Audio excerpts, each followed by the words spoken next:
All right. Oops, what am I doing there? All right, so welcome to Wire Rush Racing. I'm Charlie Hawkins. I got Tyler Matke here with me. And who's this guy? Who are you? Oscar, and I'm Charlie's son. You're my son? Awesome. Yeah. How old are you, Oscar? 7, and I'm in 2nd grade. Second. Awesome. Are you enjoying it so far? Yeah. Yeah? Cool. Well, hey, good night. And I'll see you in the morning, all right? Or after the show. Yeah. See you, bud. All right. So, Tyler, how are you today, bud? I'm doing good. How about you? Oh, I'm doing quite well. Glad you could join us. Yep. Tyler, for those of you that don't know, Tyler, he's relatively new to our sport. When did you start riding? About a year ago now. About a year now, like Right, just- fall. Start of fall is when we started. So you are pretty wet behind the ears still. Yeah. Yeah, I'd say. So I guess with that, I've been doing this sport since 2015. And at one point I was definitely in your shoes, Yeah. right? But it seems like now it's like I go to a race and everything just kind of seems there's a lot of routine to it, right? Yeah. How is it still? Have you gotten into a routine for races or? Absolutely not. No? It's random. I show up 15 minutes late, and I'm like, oh man, I'm late for the driver's meeting or something. And I'm like, I got to get used to this. Yeah. So I guess when what was your first race? It was Westphalia last year for the Hillbilly series. No, okay. So. Right on. Well, so we'll get more to that, but first, I just want to say thank you for everybody that is watching out there. I do appreciate it. This is going to be an excellent show. Not only do we have Tyler Matke here, we're going to have Todd Hammock here in about 23 minutes or so. And if you don't know who Todd is he's the promoter behind EnduroCross. And so I'm really looking forward to talking to him because, as we all know, there's been a lot of ups and downs this year with EnduroCross, and no coincidence that I got him on this week because this weekend is going to be their first round in Prescott, Arizona. So it's an abridged season. So super looking forward to talking to Todd here in a bit. But if you're watching right now, if you're watching live, thank you for doing that. I do appreciate it. There's a few things I want from you guys, though, and sorry, but if you're watching live, it's an obligation. I want your input, just like C. Amber's HP89 here. Hey, buddy. So that's what I want. I want your all's input because this is not just a show with me and Tyler, even though I think it could be a show in itself. There's the fourth wall here is you guys, and I want you guys to join me and just let me know what's going on. Where you're riding this weekend, who you think's going to win the EnduroCross this year, whatever you guys want to talk about. Talk about how much better Tyler's beard is than mine. There's all kinds of things. So, thank you, Rusty, for your input. But yeah, and then also on top of that, share, let people know about it. Whether or not you listen to this as a podcast, you're watching it live, tell people about it, talk about it, say how amazing Tyler is on the show. And just spread the word because I think that's how this show grows, and that's what I guess have more fun with it that way.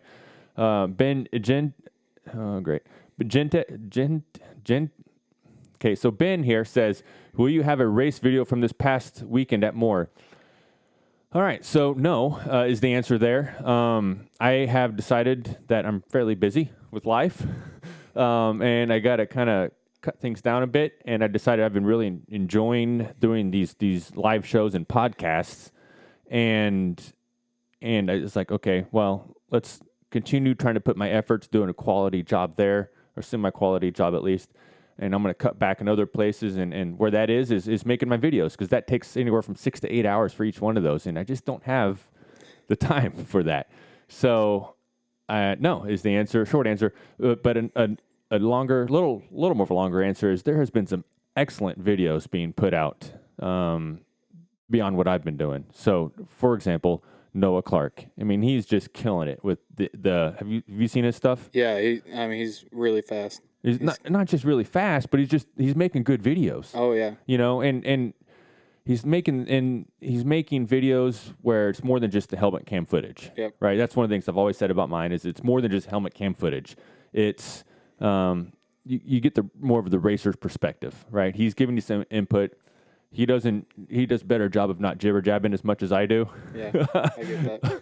I tend to talk a lot, and so it's a little different, but he is doing an amazing job. He's super fast, and it's just so that's that. And then another guy is Luke, it's on the tip of my tongue. Luke, I forget his name now. Luke, somebody. But he also is doing pretty good videos. He's a fast B rider. He'll soon be an A rider. And so there's other videos out there outside of mine. I don't feel like I'm as and for the local to build, because part of the reason I did it is to help build the local sport right in the area. People search it. Hey, that looks cool. Whatever. Let's go and race. Well, now there's Noah and there's Luke doing that. Luke Baker. There we go. So I don't feel the obligation or the need to do it because there's quality stuff out there. So check those guys out. Share those guys' videos. But yeah, sorry, Ben, I'm not going to be putting out a video, and I don't intend to for a while. I might do trail rides because those do very minimal editing. I can pretty much hit play or hit record on the helmet, and I go riding and I talk while I'm riding, and I can get home and I can have those edited in about, an hour and have those posted. But so I might do trail report or trail ride videos, but when it comes to racing, I don't intend to do many more going forward at least. And then Misty. So yeah, Misty, you can blame Misty for being here today. That's Tyler's mom. So initially, she's an interesting person for sure. She said, "So sorry she couldn't be there tonight." Tyler, you look great. You do. Thanks. Love you, kiddo. So yeah, Misty. Well, one of the things I was really intrigued by her was she did her first is this correct, on a trials bike? She did. Yeah, it was the one in Thayer Extreme. So she did Thayer, which is a pretty fast, like motocrossy and had tons of banks. Yep. On a trials bike. Yeah, she did. Okay, yeah. See, that's what I wanted to talk about. And then I got stuck with you, and it's terrible. No, I'm kidding. But so no, I was really interested. So did you guys, your whole family, kind of start racing at the same time, or? Yeah, pretty much. I think me and my older brother, we started the first race at Westphalia together. He ended up breaking down his first lap. Oh. And then I was able to finish, I believe, 3 laps. Okay. So that was Hillbilly. So you're racing for an hour and 20 minutes. Yep. So you raced for the full hour and 20 minutes plus how long to finish a lap? Yep. Okay, so going in, what was your expectations as far as like how the race would go? Really, I just wanted to finish. I didn't expect it to be as hard as it would. I mean, I'm used to riding for 20 minutes and taking a break, but this was an hour and 20 plus. So it was pretty hard on my body, and I was not really expecting it. Yeah, you weren't expecting it to be as hard as it was? No. Yeah, and it's not like it's hard enduro hard. You're talking about just the physicality of it, the just riding hard for an hour and 20 minutes. Yeah. Yeah, I mean, I love riding and everything, but I didn't expect all this endurance. Yeah, yeah. Me neither, because I came into this with the attitude that I'm a pretty good endurance guy. I run a lot. But no, it kicked my butt. Still does. Yeah. So yeah, awesome. So I guess, a lot of people get nervous about their first time they go race because they've never done it before, right? Yeah. How do I register? How do I get my numbers? How do I do this, that, or the other, right? Did you have a lot of those same concerns? Honestly, my mom helped me out a lot of that. Yeah. My first race, I was a couple minutes late, and she grabbed my helmet, and she went and signed up for me, so I was just unloading the bike. I was a little nervous getting into the first one. I mean, it was my first race, so I didn't know who should I line up against, should I just start talking to people, but I was just trying to get my head right into the game and focus on racing. Yeah. So. And because what I wanted to tell me if I'm wrong. Well, I guess your mom helped you, but what I tell people is just get to the race. That's the hardest part about your first race. Is just getting there, right? And for Bob, that's asking here, what was that the Westphalia ice race? Oh yeah, was that the icy one? The icy mutter? That No, I think that was the one after the Westphalia one. I don't think I made it to that race. Oh, okay. You would remember if you were there. Yeah, I remember hearing about it, and a lot of people were going down. Yeah, So. for sure. Yeah, but as I say though, is getting there is the hardest part of any just getting there. But once you're there, like don't be shy, Right. right? And I doubt your mom's shy. No, she talks to everybody. And so yeah, that's like how I met her. She's like, "Hey," I'm like, "Hey, who are you?" And we introduced. That's how we got introduced, right? But like, just don't be shy. Go ask people, like, "Where's registration?" Right? Like, what do I need to take to registration? Just go out there, talk to people, and have a good time. I mean, take your helmet with you wherever you go. If it's your first race and you're going, take your helmet wherever you go.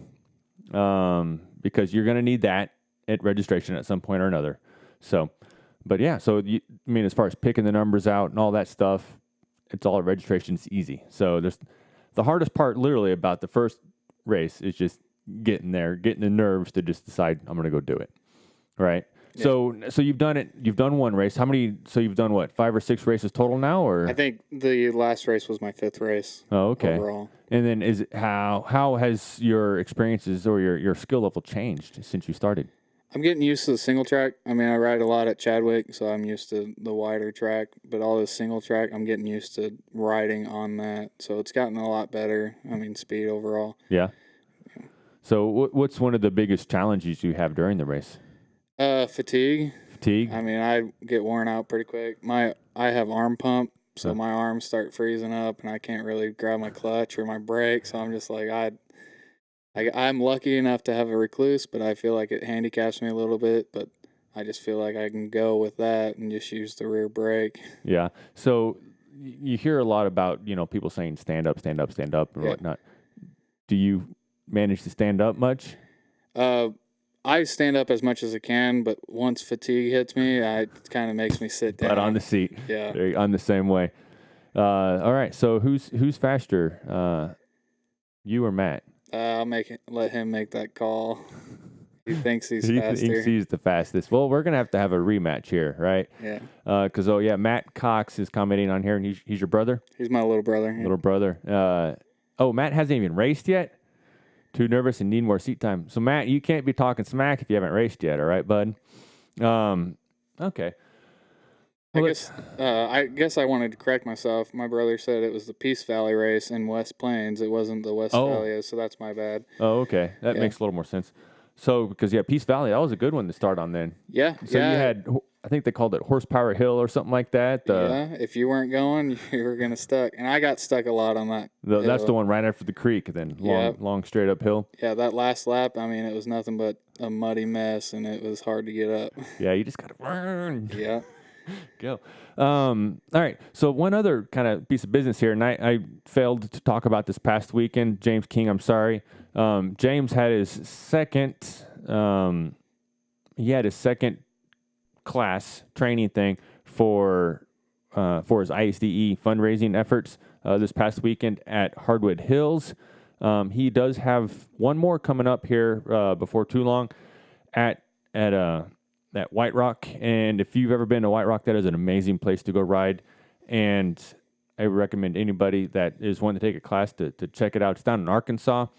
But in addition to that, there's a couple other events that are going on at Hardwood Hills. And for those of you that may not know, if you're not outside of the area, you can kind of maybe dismiss some of this, but not too much, because where Hardwood Hills is out near Mansfield, Missouri. Have you ever been there before? Yeah, I went to high school in Ava, so it was just north, but I haven't been to Hardwood Hills, but that's on the plan. You're going to be there this year, November 30th. Yeah. You know what that is? It sounds like a race. It's a 100-miler. So it's not just a race. Yeah. It's the race. Yeah, first I'd like to go to that. But no, some of the stuff that's coming up is over Labor Day weekend. It's the 4th annual girls ride. So if you know, like your mom might be interested in going, there's probably like 20 ladies that are there. I mean, it's quite a turnout. And Bob, if you're watching, do you have to be a club member to ride there, or is there like a waiver they sign if they're outside of a club? Let me know. Then a few weeks later, the September 28th and 29th is the Blackjack is coming to Hardwood Hills. They're doing a sprint enduro. So Yeah. the first time we've had a sprint enduro at Hardwood Hills. That'll be interesting and will likely be my first. But they'll run the PBs on Saturday. Then we're going to have the Hillbilly GP banquet on Saturday as well. And then, of course, as they've done in the last 2 years, and it's been a great event, on Sunday will be the Enduro. Then, coming up a few weeks later is the October 12th and 13th. So this is kind of cool. So Missouri Hare Scramble is going to have a race there on the 13th of October. But once again, talking about James King and his efforts, to get to his $35,000 raised for the ISDE. He's going to do like a fundraiser race on Saturday, which is going to be neat because if you ever heard of the Almosta race down in Arkansas? I have not. You have not. So what it is, it's a team race. So it's like a 2-hour race, and they'll get like a C rider and team them up with like a Pro A or B, right? Okay. So, and for the women's weekend, they do not have to be a member to attend the girls' weekend. So let your mom know. Yeah. She'll have a riot of a I'm time. sure she's watching. Yeah. Oh, yeah. Yeah. Misty, now you know. And from everything I've seen, it is a really good time. All right. So, and then, so it's kind of like where you team up. It's a team race. You run a lap. You run a lap. The other person runs a lap. So it goes back and forth, back and forth. And I think there's going to be a fundraiser aspect. So I think you can auction off, or there'll be a raffle for the, to pick like the top riders, right? So say you're like, I don't want to risk getting Charlie as B rider Charlie as my teammate. I want, Noah Clark as my teammate. Right. Well, pony up some money, and you might go get Noah, right? And that money goes towards James. That's a good King. idea. Yeah, I think that'll be a lot of fun. And then the next day, you guys can shred all on your own as part of the Missouri race. And then, this is a new event. It's going to be a Halloween. Not sure what's going on yet, but they're going to work it around the Hillbilly GP schedule. Because, that's usually around Halloween is when the first Hillbilly event is, which would be Lou's Place over just north of Bolivar. Then, of course, the Ozark 100 miler will be November 30th. So you've never been there. I have not. It's an awesome event. I plan on going. So even if you're a C rider and you only race the first race, which is 50 miles, still a huge challenge, right, for anybody. I tell people, don't leave. Whatever you do, don't leave at that time, right? Yeah. Stay for the night race. That's the show right there. Yeah. Unfortunately, I qualified last year for the night race, so I couldn't watch. But I did. I watched from my seat, so I watched other people go around me. Having Jordan Ashburn and Nick Farringer just fly by me through the woods at night is awesome. But it's a really cool event. It's one of the top. It's regionally, it's the top event in my mind. But it's awesome. It's a challenge, and you will see struggle. You will see especially if it's bad weather. Last year was perfect conditions. Yeah. But if it's rainy or something like that, you see some people truly on the struggle bus. It's awesome.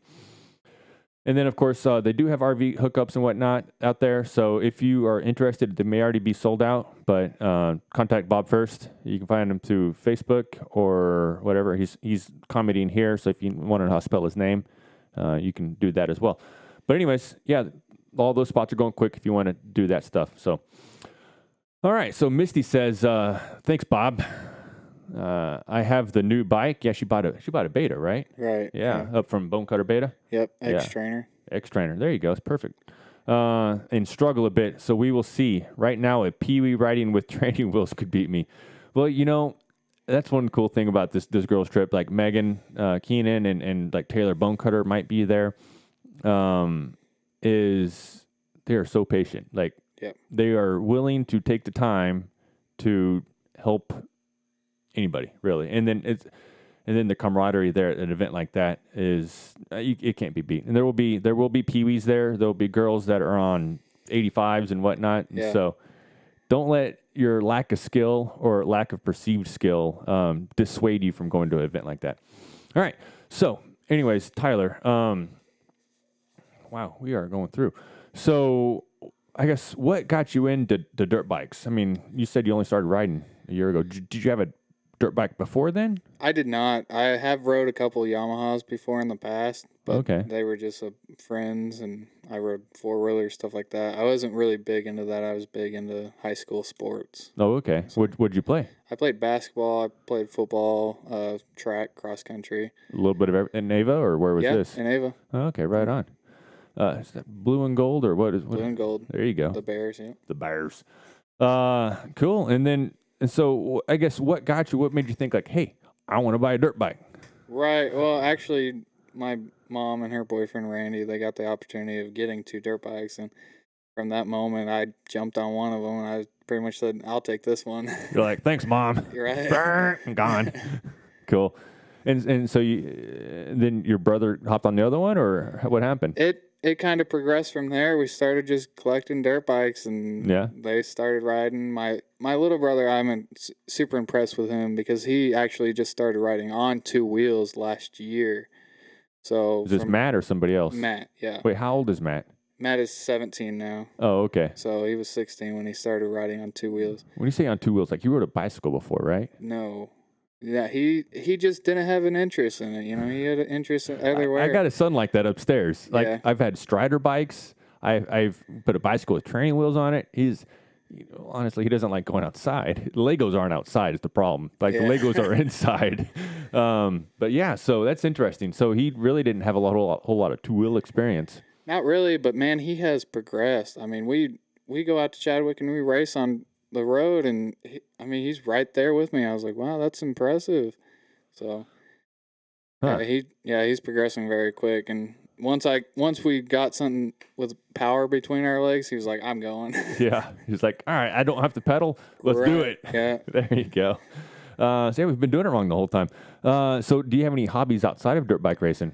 I'm a car enthusiast. You are? I mean, anything with a motor, I got to be around. Yes. So. That's kind of what I tell my wife is like, I enjoy kind of tinkering, right? I'm a Yeah. tinkerer.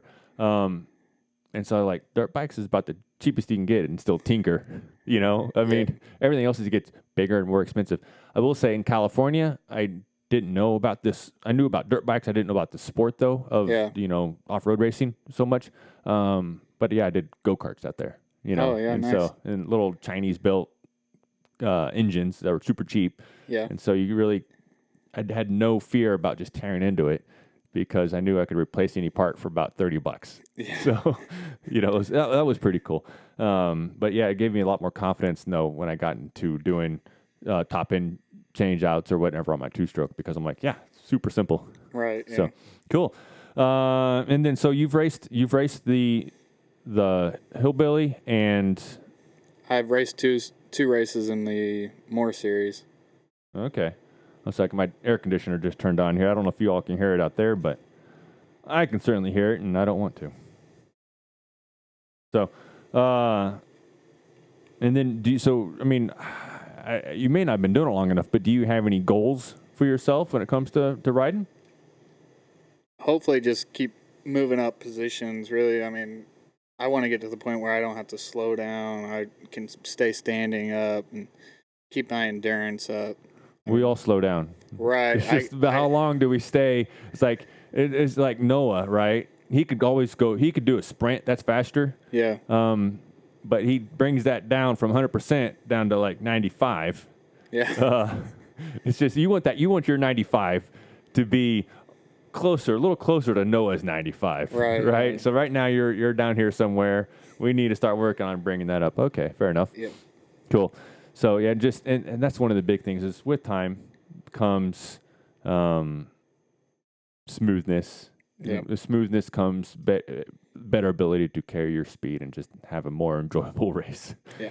Instead of just pure survival. Matt Cox, Tyler's brother says, I'm just not so fantastic at the hair scramble stuff yet. I like speed. I just got to put the work in to get better. That's life. Right. Yeah. Yeah, absolutely. And then Mike Brown says, shout out to the local Lawrence, Kansas boy, Macon Easel, top 15 in TKO.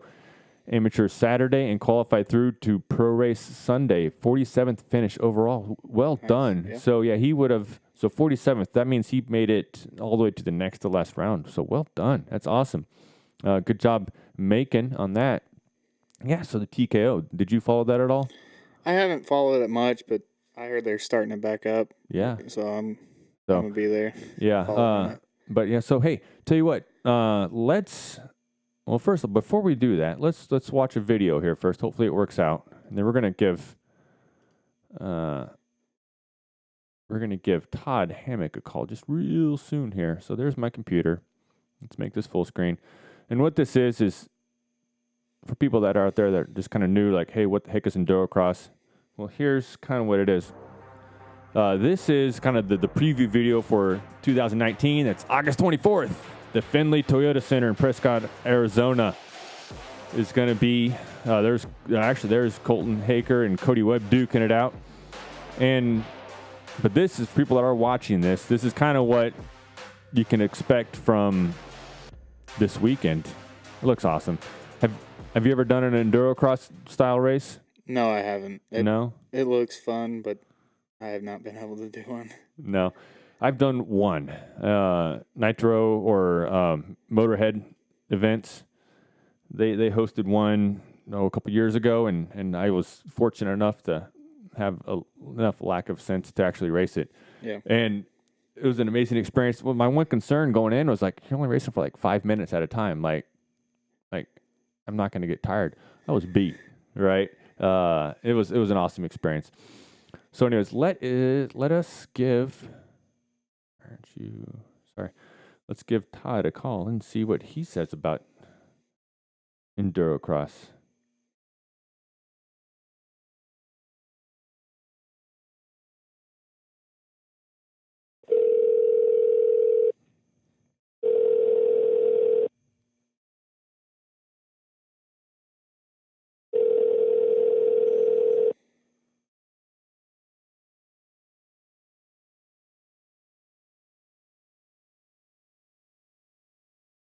I just got a text saying he can't talk right now.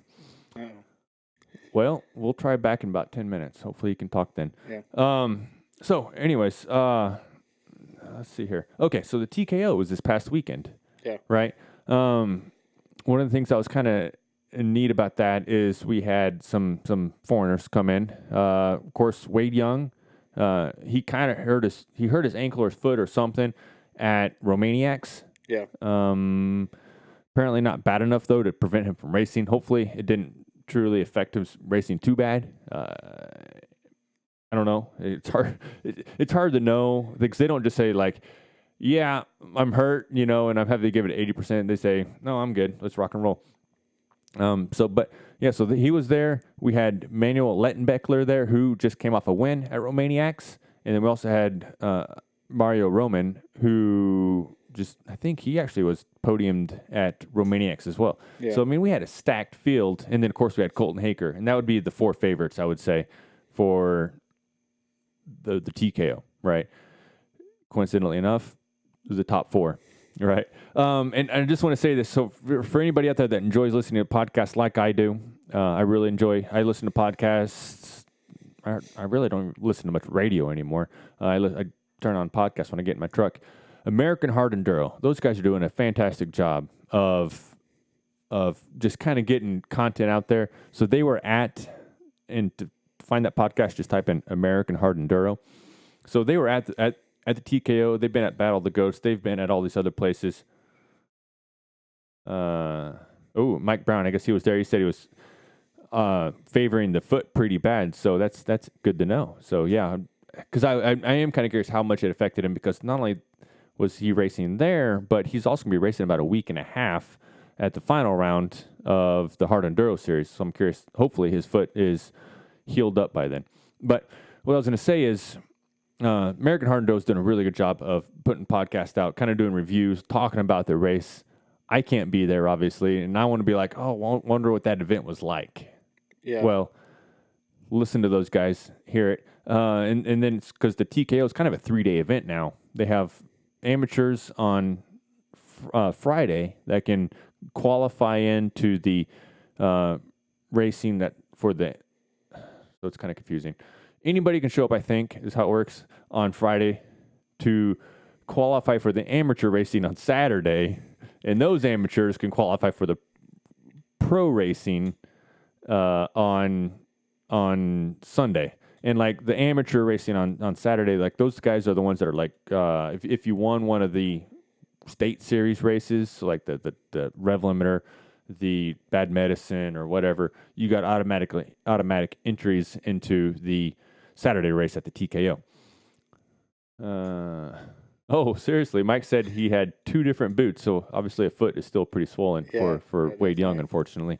So, but they kind of talked you through that whole thing. Like every day they sat down together, they did a podcast. And one thing that was kind of interesting for me as it progressed is they kept talking about how dry it is.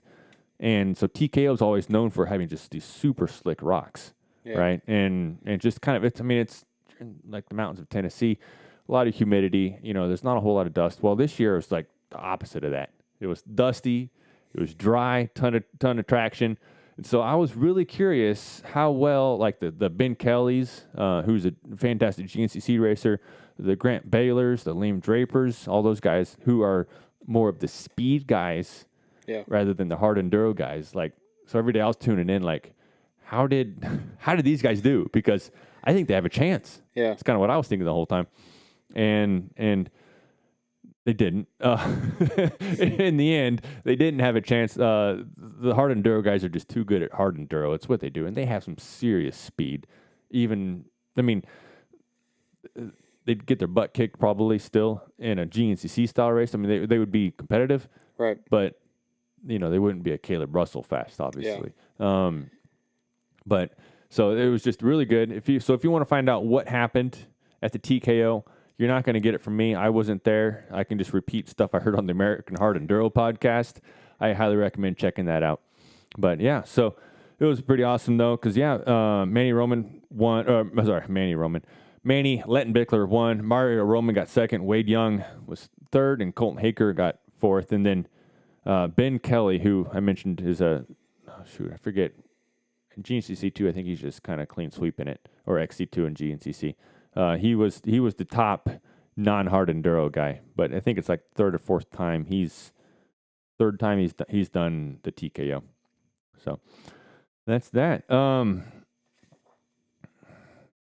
So I was at the Moore race this past weekend. You weren't there though, right? I was not. No. Oh man, it was pretty sweet. It was the first time it's ever been raced on. Yeah, that's what I heard. And have you been to a Moore race? Yeah, I've been to the first 2. Like, you ever seen that helicopter fly in?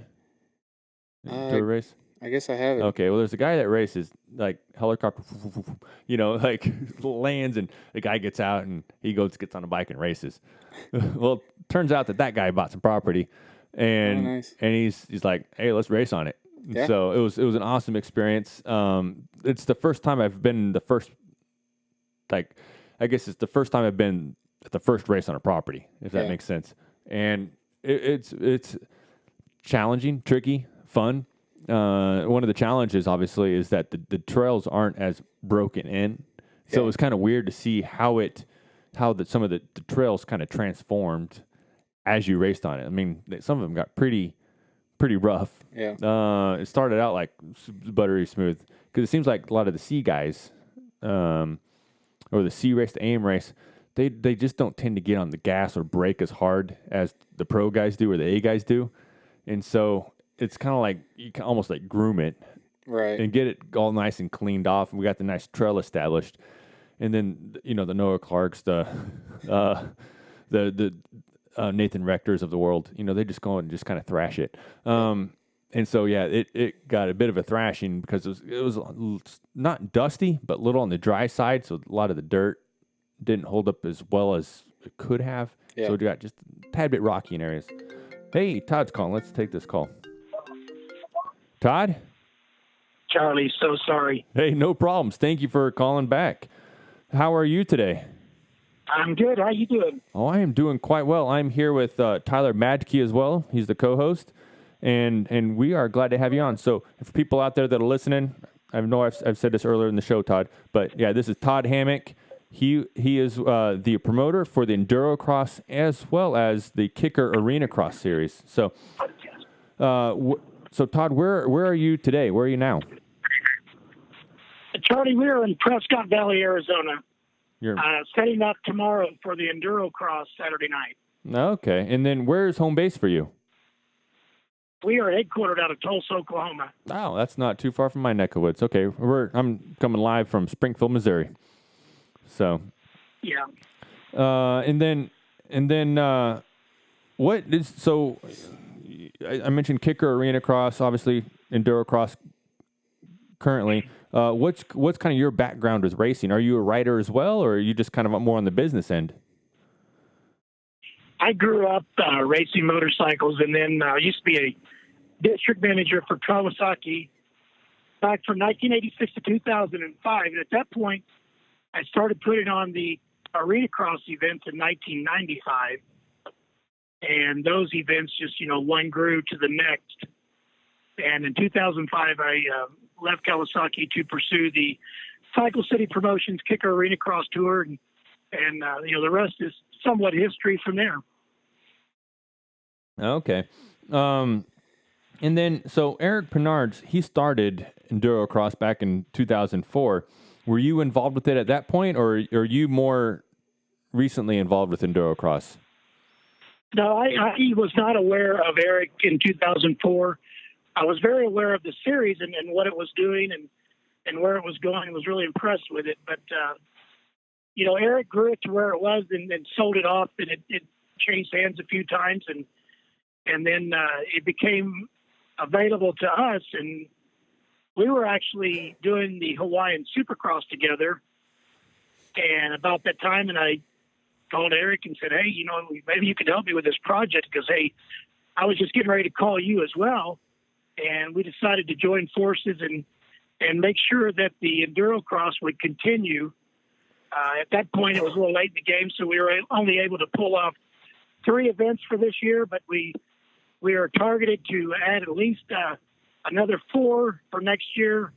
Maybe one more, maybe bring it up to 8. We just got to see how the schedule plays out. Yeah, absolutely. So you were part of the Hawaiian Supercross this year. Yes, we were. We were a gentleman that puts on monster truck shows was doing a monster truck show the week before and elected to bring in the Hawaiian Supercross. They already had all the dirt on the floor, so it kind of made it kind of a natural thing to do. And Eric and I put together and were able to just to run the show. It was not our event, but we certainly were able to go down and build the track and produce the show for them. Yeah, I would say that, at least from a spectator point of view, that seemed like a pretty successful endeavor you guys had. And I imagine Ryan Sipes came away from there pretty happy and helping out with his General Sipes thing, pretty sure. We were talking about that over dinner that, what a utility guy that can just excel at any type of two-wheel motorsports. And it was just funny that, against, the Hawaiian Supercross, the guys he was up against, and, he just laid back and, he led the lap that counted the most. So yep. it was very exciting to watch. Yeah, because my money was on Justin Brayton, I believe. And to see Ryan come in there and just do what he did was pretty surprising. So that's awesome. That I wasn't aware that you were behind that as well. So that's cool. Yeah, it was a lot of fun. Yeah. So this year, you kind of said, as you mentioned, some little turmoil, a little uncertainty going on, but you guys have it now. You're doing it. The racing format, is it changing from what it was in previous years, or how are you guys? Are you putting your own spin on it? Well, the one thing that changed, there wasn't a lot of change. We are doing a three moto format, an Olympic style scoring on what they call the super enduro class. And those are the pro guys, the top guys. And that way they're going to come out and they're going to run 3 motos. And the way that it's going to work is that Moto 1, you're going to line up how your time hot laps are going to dictate your start position in Moto 1. So, the faster guys definitely going to get the gate pick. And we're going to have an 8-man gate. We're going to have 16 in the field and drop the gate. And then how you finish out of Moto 1, we're going to invert. So if you win Moto 1, you're getting the last gate pick in Moto 2. So that'll make it a little bit challenging, really interesting. You'll probably see a lot of passing at that point. And then in Moto 3 is based on how you finished in Moto 2. So it's going to be real interesting to see how this plays out. But, a lot of, you want to see these guys come out. We want to see some passing, and it's kind of an even playing field in the way that the format is. So we think the fans are going to like it. They're going to see more racing. That's pretty similar than what they did at the Super Enduro, the Maxxis Super Enduro over in Europe? Yeah, exactly. Yeah, we saw the success of that and thought we would adopt that over here in the States. Awesome. Joker lanes, or the no-joke lanes, or whatever you call it. Are you having those this year?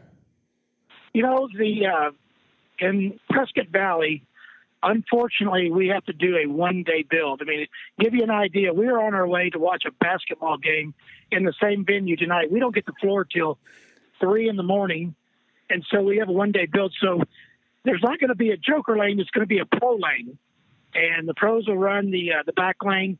The amateurs, we certainly don't want to put them in any harm's way, and want to make it challenging for them and achievable for them. So we've pulled them out of that lane, but for this event, it's the pro lane, and it should be something more technical and is always very exciting. Yeah, because so I guess I called it the wrong thing. You call it the pro lane. So because that was one of the things I really enjoyed.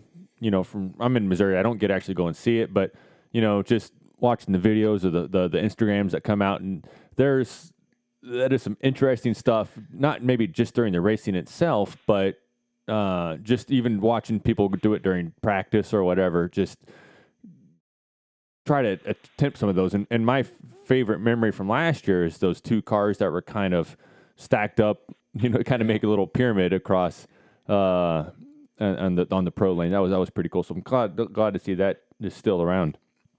And then that was. So there is amateur racing though for people that want to do that. Yes, there are. There's a national title for the women and the Vet 35 and then the intermediate class. So not only will the Super Enduro guys compete for a title, so will some of the amateurs. Okay. And then we have we have a club class and we call it an amateur class, but the top amateurs move up to the intermediate. You just have to look at the format, see how it works. But there's going to be 6 classes this year, actually 7, I'm sorry. And we did not have the trials class. It really struggled to get a lot of trials guys in certain areas. And you selected to keep it, move those guys off to some of the other amateur, maybe a vet class, and let them compete in that and just a little bit fuller classes and have it more exciting. Yeah. So since you had the Vet 30 or the vet class, is Destry Abbott, you going to move him up to pro, or is he going to still beat up on those poor guys? He hasn't signed up yet. I know he's coming. Yeah. And, unfortunately, Cooper got hurt practicing last week, so he's out. We think he may be out for all 3 rounds. Unfortunately, it's got to really be a tough blow for him because this is right here in his home state, his backyard, and he was practicing on his EnduroCross track last week and had a little bit of an issue. I don't know exactly what all's wrong with him, but I know that he's not going to be able to compete, but he will be here. But as far as Destry, I haven't seen that Destry signed up in the vet class yet. I know he's running in the past. Yeah. So we'll wait and see where he ends up.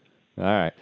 So you had 3 venues this year. I want to say it's Prescott, Denver, then Nampa, Idaho. Or I'm sorry, Idaho. How did you pick those facilities for 2019? Those were, as far as on a calendar for us, there's a lot of planning that goes into the building, logistically, time-wise, who's available. We sat down with some of the teams. When EnduroCross announced that they were not going to be coming back this year, a lot of teams, their budgets, their schedules all changed. So we had to come back and say, okay, what weekends are you guys still going to be available that you will not be at another event so that you can be at ours? And it just turned out that those 3 were the ones that worked the best. We knew that the budget was not there to be able to, run all 6 or 8 races. So those 3 ended up, and then they do well with ticket sales too. Spectator turnouts are strong, the rider turnouts. So that's where we ended up. But we're coming back next year, and I know that Everett, Washington, Reno. Hopefully Reno's back.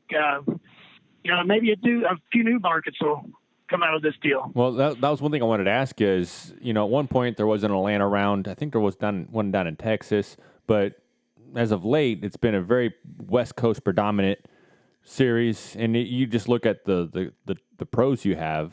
They're for the most part West Coast riders as well. Do you see the geography of that expanding any much to the east, or what's your thoughts there?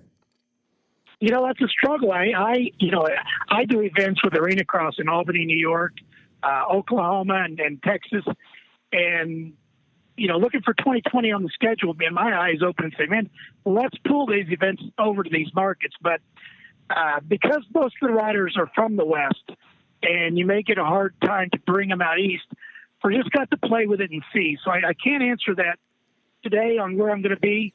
I do an Arenacross in Albany, New York, and it is just a phenomenal facility and a great turnout.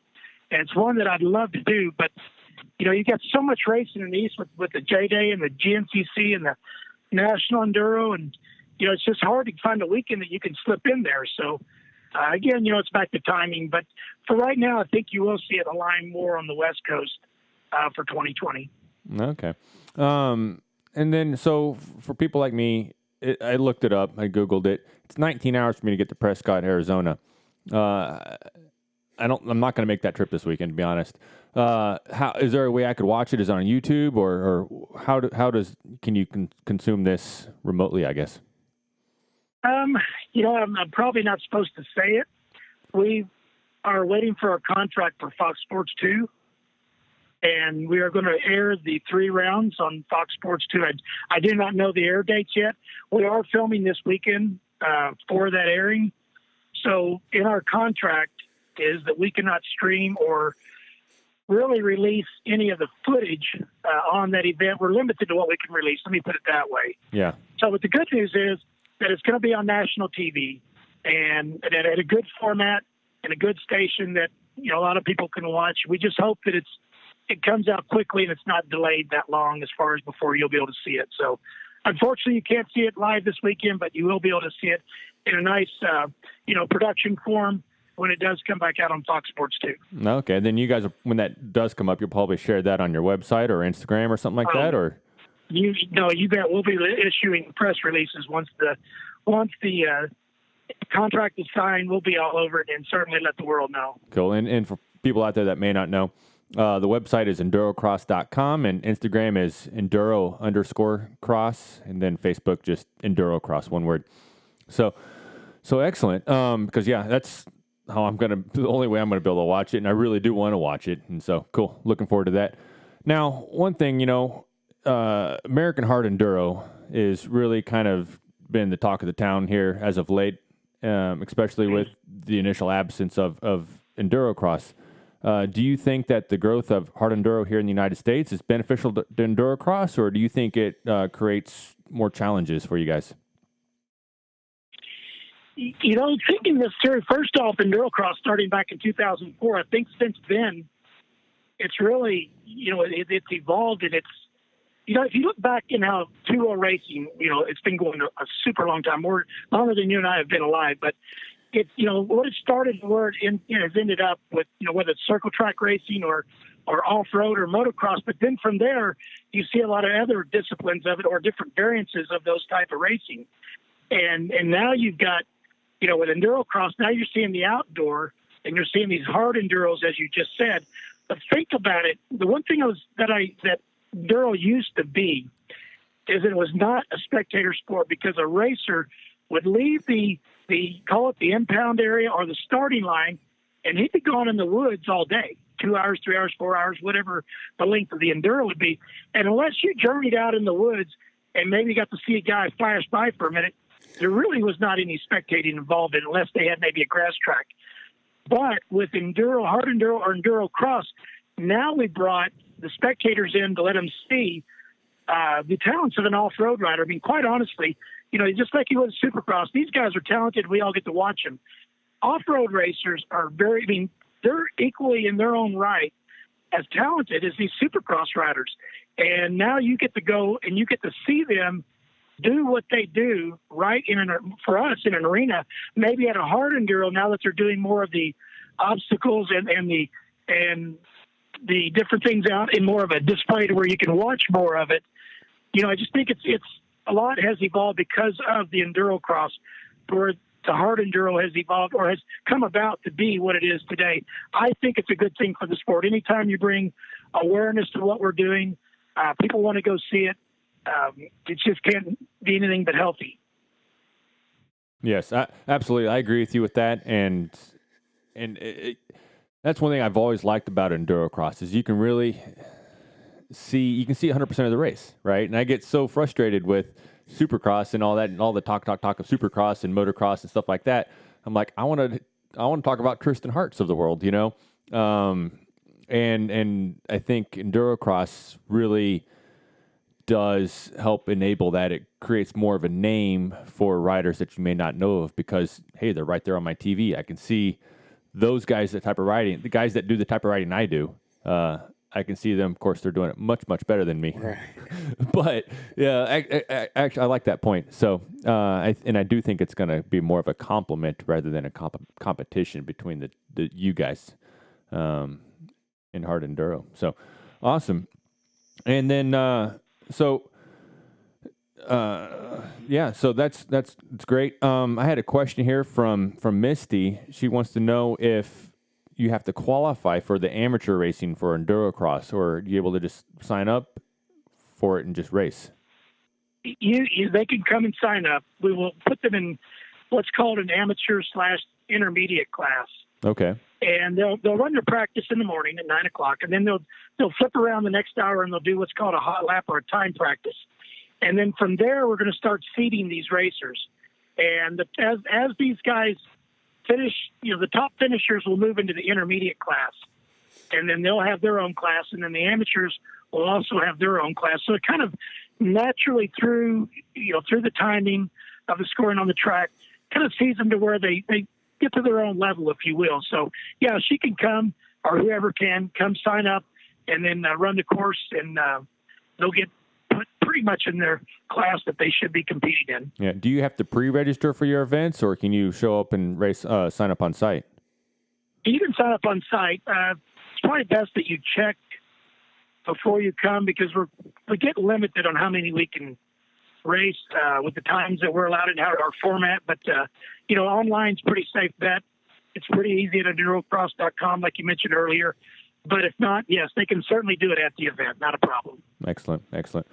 All right. Well, Todd, thank you very much for joining us today. Good luck with your event coming here this weekend, and we look forward to catching it on the airwaves later on, and I look forward to talking to you in the future. Okay. All right. Hey, thank you for doing what you do, and appreciate you including us in your podcast tonight. Awesome. Enjoy your evening. Thank you, Todd. You too. Bye-bye. Cool. So that's Todd, ladies and gentlemen. So yeah, and Misty, thank you for your questions. I do appreciate it. And Randy, to answer I didn't want to talk about it with Todd on the phone necessarily, but Randy has a question here. Is there any EnduroCross races near Springfield, Missouri? So Motorhead Events 2-3 years ago did have EnduroCrosses here at the fairgrounds. Right. But I don't know all the details behind it. Jay's going to be here next weekend, actually. We can ask him then. Next week where Tyler's sitting, we could ask him, because he's the guy behind Motorhead Events. Why no EnduroCross? But the answer is no. So, not that I know of. I think there's like an urban cross or something like that up in Iowa. I mean, there's events you can go to. You're going to have to drive. But here in Springfield or the local area, I would say the answer is no. I could be wrong, but I'm pretty sure that's the right answer. Oh, yeah, that was one thing I wanted to say is it's interesting, too, is because like EnduroCross, right? You talked about how, you can see 100% of the race. Yeah. Like, watching it. That's some way that is affecting how people are putting on hard enduro races.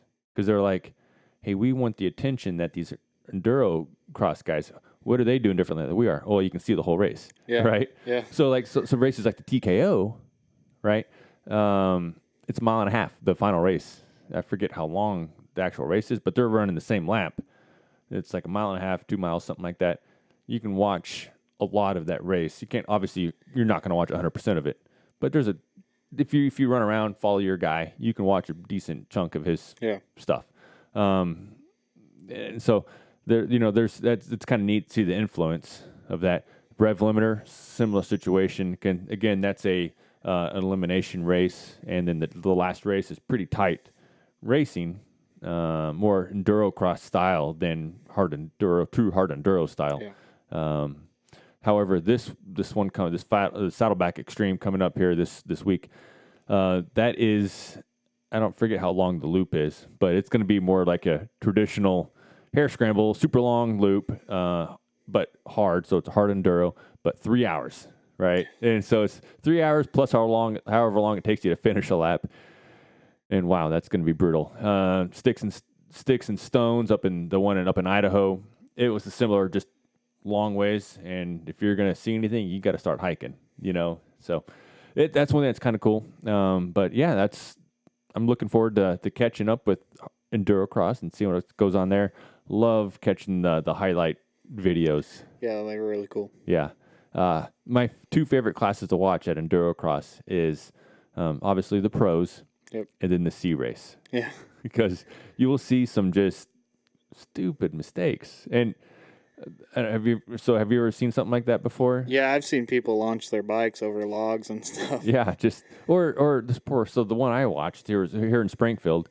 There was a rock garden, but there was the timer official guy. He was looking. He had his back to the way they were going, right? Yeah. And he was in this little cage thing and whatnot. Well, some kid was having a struggle of a time in this rock garden, and he just whiskey throttles and launches his bike right into that guy. Like he was not suspecting it. Ooh, speaking of that, so we mentioned Megan Keenan earlier, talking about girls' weekends. Let's think here. Oh, man, I wish I could find that. So she had quite the experience on her bike, her poor bike. She launched that thing about 30 feet up in the air, it seemed like. So let's see if we can find it real quick, and I'll post it up here, and maybe we can see it. My internet doesn't go to super slow, because it was awesome. So, well, not awesome. It was very sad, actually, because if it shows up. Yeah, I think we're going to get there. Is she also on a beta? Yeah, she's on a beta. Here it is. Oh my God, look at that. Yeah, that's airborne. All right, people, you're in for a treat. Okay, so if you're watching this, it's awesome. Let's get this here. Okay, so that is a bike just launched, whiskey throttled right up into the air. And it comes down right on the rear fender. Unfortunately, on that, we can look at this here. Sorry, Megan, I'm kind of throwing you out under the bus here. So this is our subframe. It's cracked. It's multiple places. Oh, geez. It's not really attached to anything anymore. I say cracked is an understatement, isn't it? Oh, yeah. That's... It's disconnected from the bike. So hopefully she gets all that stuff straightened out and back for the next race. So are you riding anywhere this weekend? I'm going to try it for Chadwick. I mean, that's usually my spot to go. Yeah, where do you usually park at when you go? We go over by the KC Pavilion. KC Pavilion? Yeah. Okay. Yeah, I go there, or it seems like Camp Ridge, and it seems like whoever you go with, Yeah, like they all have their own spots. There's Camp Ridge people, and there's KC Pavilion people, and then I'm just like, where are y'all going? I'm wherever you are. I'm the tag-along guy. Yeah, if I'm there before you, I'll just meet you where you park. Yeah, cool. So yeah, you're not driving to Ohio for the NEPG race this weekend? Oh, probably not. No? I'd love to, yeah. So yeah, there's the NEPG. So Noah Clark and I imagine Nathan Rector, both those guys likely going to be there. Travis Renaud, hopefully, I don't have this thing fixed. He kind of injured himself at the practice lap at Kilburn Woods at the last Missouri race. Yeah. And so he came out with a big old splint on his arm. Hopefully he's feeling better. Hope you are, Travis, if you're getting this. Heal quickly, bud, if you're not already. But so he could be out there along with a number of other guys from the area that tend to race the National Enduros. Coming up, though, let me get my dates right here. I'm not going to get it right. But the Lead Belt want to say September 8th. The Lead Belt Enduro. Have you heard of that? I have not. It's No. so you're a Springfield guy. There's 2 national enduros that are kind of in our neck of the woods. Yeah. Up near Farmington, Missouri, Okay. is the Lead Belt Enduro. It's awesome. It's a great place. It's an old lead mine, that's Lead Belt. Right. And it's a really neat event. Missouri Mudders, the guys that are sponsoring Nathan Rector and James King for the ISDE, that they're on the Missouri Mudders team. Yeah. They put on the race. And then the other race is over the opposite direction, over near Tulsa, Oklahoma, where Todd Hammock hails from. And that is the Zinc Ranch National Enduro.